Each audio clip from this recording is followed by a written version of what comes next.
Hello students, now welcome to Reshmi Singh classes. Today's topic is the Mughal Empire. In the previous part we have studied about the major campaigns and events of the Mughal ruler and the Mughals tradition of succession and the Mughals relation with other rulers. In this part we are going to study about the Mansabdar and Jagirs and Zabt and Zamindars. Zabt, or you can say the Japt and Zamindars. So let's start.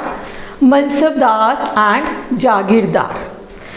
In the previous part we have discussed that all the Mughal rulers tried to expand their empire. Clear? The Mansabdar and Jagirdar empire expanded, जैसे उनकी empire expand होती थी, more people would be required to govern the empire. तो ज़्यादा लोगों की ज़रूरत पड़ती थी अपनी एम्पायर को गवर्न करने के लिए. सो इसके लिए उन्होंने क्या किया मुगल्स ने?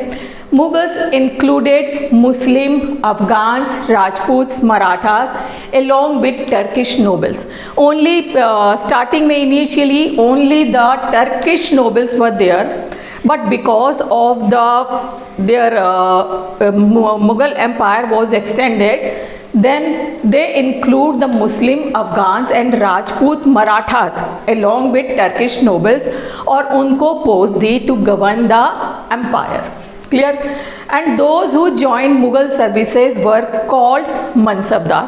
और जो मुग़ल सर्विसेज को ज्वाइन कर लेते थे, those peoples were called mansabdar. उनको मनसबदार कहा जाता था.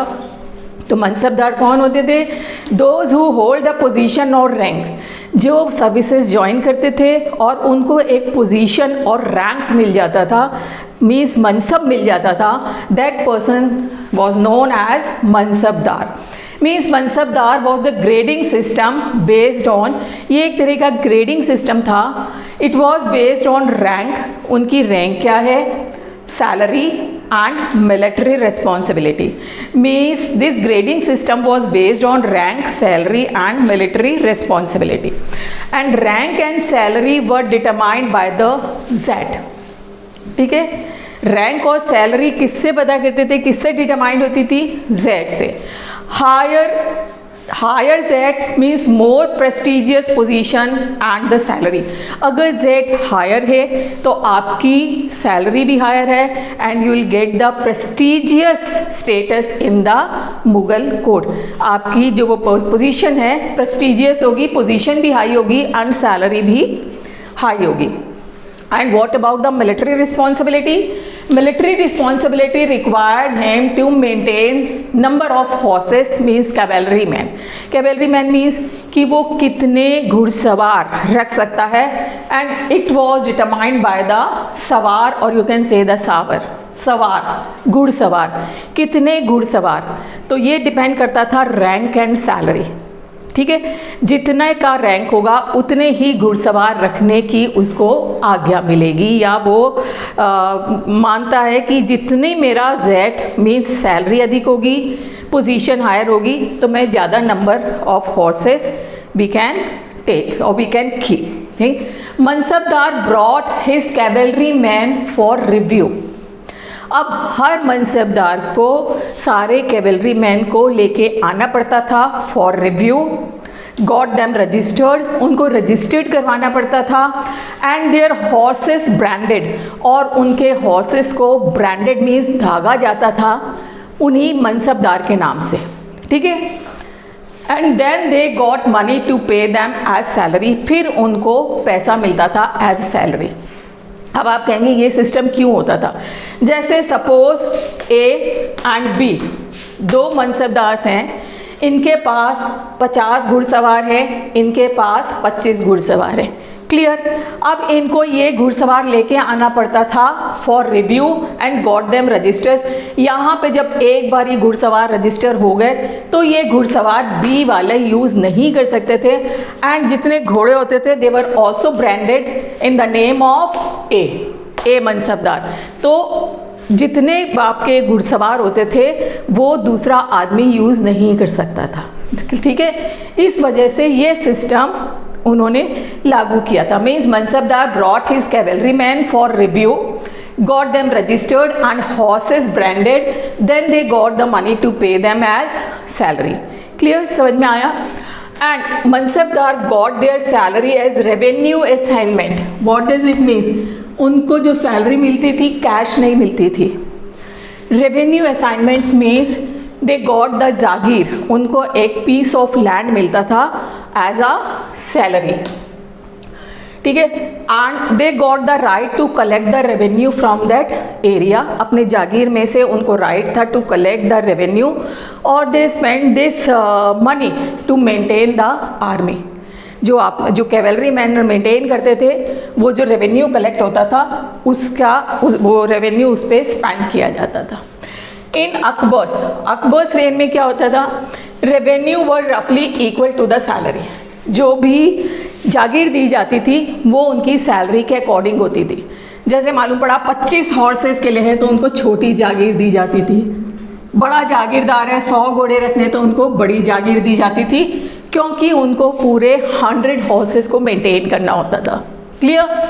But in Aurangzeb's reign this system was fail, लेकिन औरंगजेब के टाइम में ये सिस्टम फेल हो गया, क्योंकि number of mansabdars increase at that time, बहुत सारे नंबर ऑफ मनसबदार्स इंक्रीज हो गए and the shortage of jagir shortage हो गई, तो इस वजह से ये सिस्टम औरंगजेब के टाइम में फेल हो गया।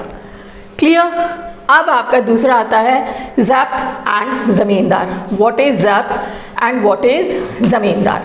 ज़ब्त मीन्स एक हिंदी में शब्द आता है ना, ज़ब्त, प्रॉपर्टी को ज़ब्त कर लिया, मीन्स प्रॉपर्टी देनी पड़ गई या ले ली, ठीक है, उससे समझिएगा ज़ब्त एंड ज़मींदार। तो ज़ब्त मीन्स द रेवेन्यू सिस्टम, जो पूरा रेवेन्यू सिस्टम था, ठीक है, क्योंकि उस समय मुगल्स क्या किस पे डिपेंडेंट होते थे only the revenue which were collected from the peasants.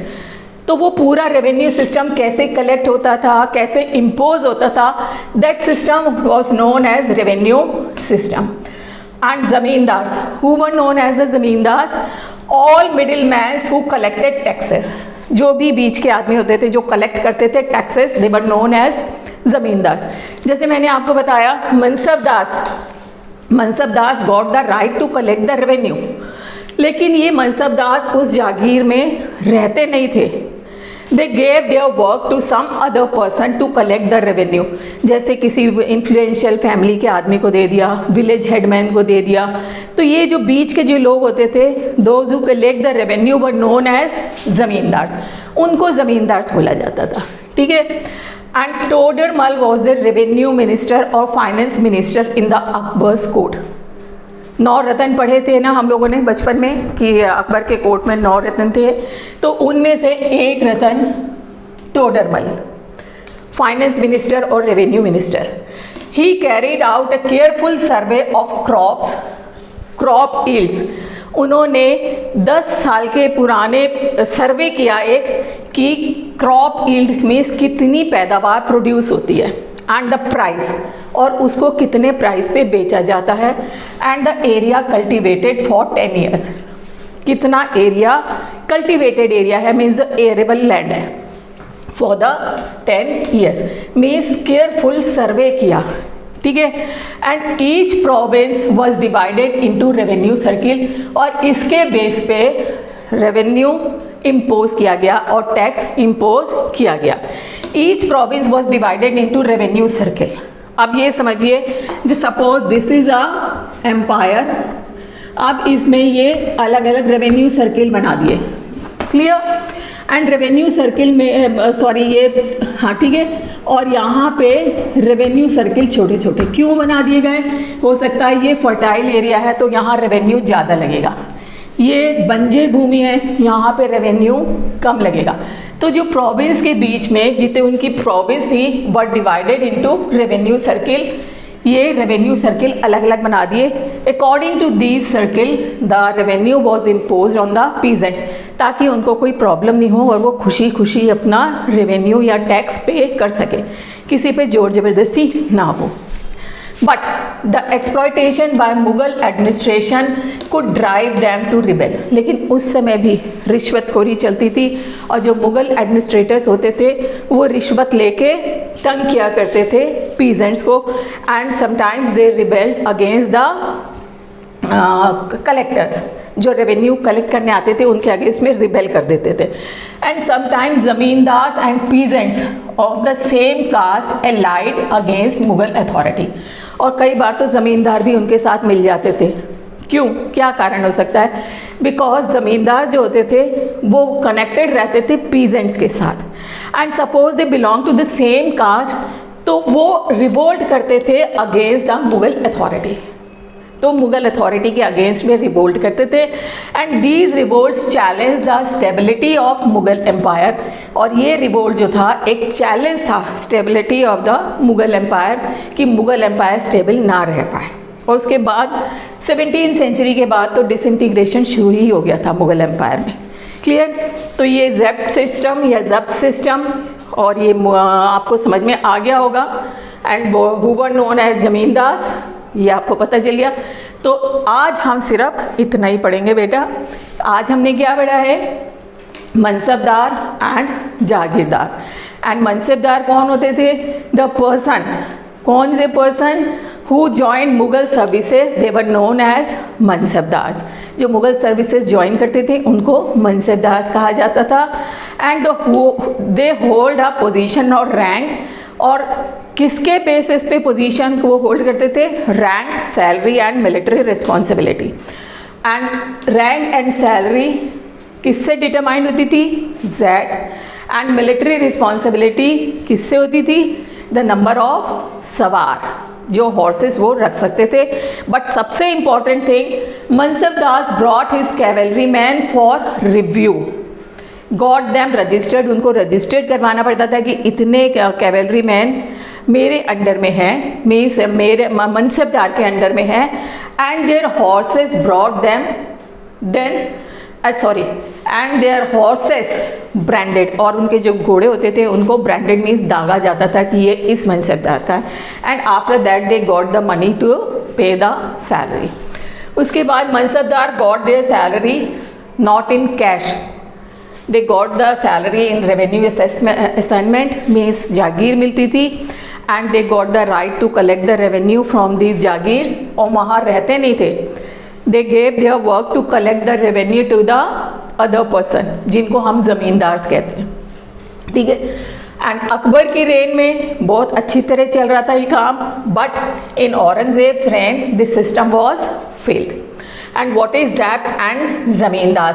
ज़ब्त भी बोल सकते हैं, जब्त भी बोल सकते हैं. Zabt was the revenue system, and this system was introduced by the Todarmal, the revenue minister और finance minister of Akbar. And who were known as zamindar. All middle man who collect the revenue और taxes were known as zamindar. And Todarmal ने कैसे devise किया, introduce किया? He carried out carefully survey of crop yield, price and area cultivated. Means these 3 things are very important, जिसके base पे tax लगाया जाता था. And each province were divided into revenue circle. ये जो मैंने आपको बताया, क्योंकि मे बी ये कल्टिवेटेड लैंड है, फर्टाइल है, यहाँ पे ज़्यादा रेवेन्यू लगता है, बंजर लैंड है तो कम लगेगा. ठीक है, समझ में आया? इस वजह से अलग अलग रेवेन्यू सर्किल्स में डिवाइड थी the whole province. And the exploitation by Mughal administrator could drive them to rebel, and sometimes zamindars and peasants of the same caste allied मिल जाते थे, and they rebelled against the Mughal authority. Clear? And these revolts challenged the stability of Mughal empire from the end of 17th century. ये बहुत बड़ा challenge था उनकी stability के लिए Mughal empire की. आशा है आपको समझ में आ गया होगा बेटा. समझ में आ गया है? Then like and subscribe the channel, and don't forget to press the bell icon. Thank you.